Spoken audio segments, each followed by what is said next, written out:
По протестите пред Собранието и Комората, денеска ССМ од 11 часот ја блокира владата. Синдикатот не отстапува од покачување на минималната плата на 600 евра, како изголемување за 6000 денари на сите останати плати.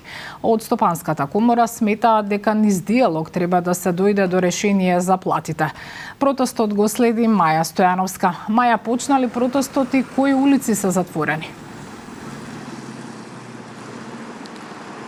Буве, како што кажаите, по блокадите на Собранието и на Стопанската комора. Во секој момент практично овде се очекува да бидат затворени булеварите пред зградата на владата, каде што нели според најавите на Сојузот на синдикати на Македонија, денеска продолжуваат блокадите практично на влезовите на владата. Целта, како што нагласи председателот на Сојузот на синдикатите на Македонија Слободан Трендафилов, е тие на функционерите да им испратат порака дека не се откажуваат од барањата, минималецот да порасне на 600 евра, а сите останати плати да пораснат за 100 евра.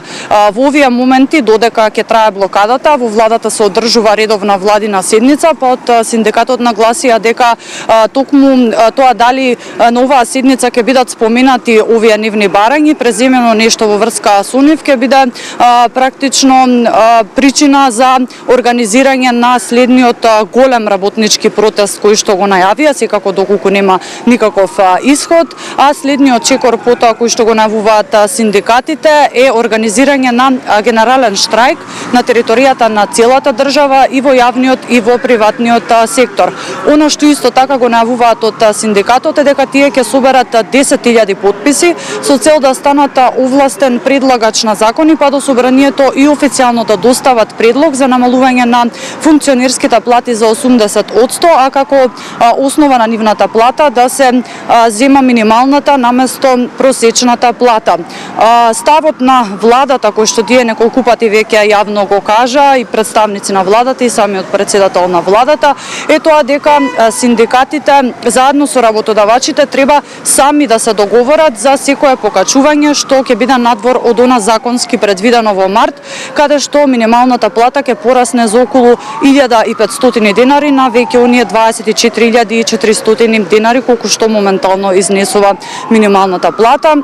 Додека, како што споменаите, председателот на Стопанската комора кажа дека ваквите проблеми не треба да се решаваат на улица и преку протести, туку треба да се решаваат преку диалог во рамки на економско-социјалниот совет. Еве како што можам да забележам, веќе во овие моменти се пренасочува, се затвараат булеварите Илинден и булеварот Климент Охридски, со што тука ќе се одвива и посебен сообраќаен режим и со тоа официјално започнуваат блокадите. Предвидено е да има официјално обраќање овде председателот на Сојузот на синдикатите на Македонија Слободан Трендафилов, па повеќе детали околу тоа што порача од овде од пред владината зграда најавувам за во следното издание на вестите.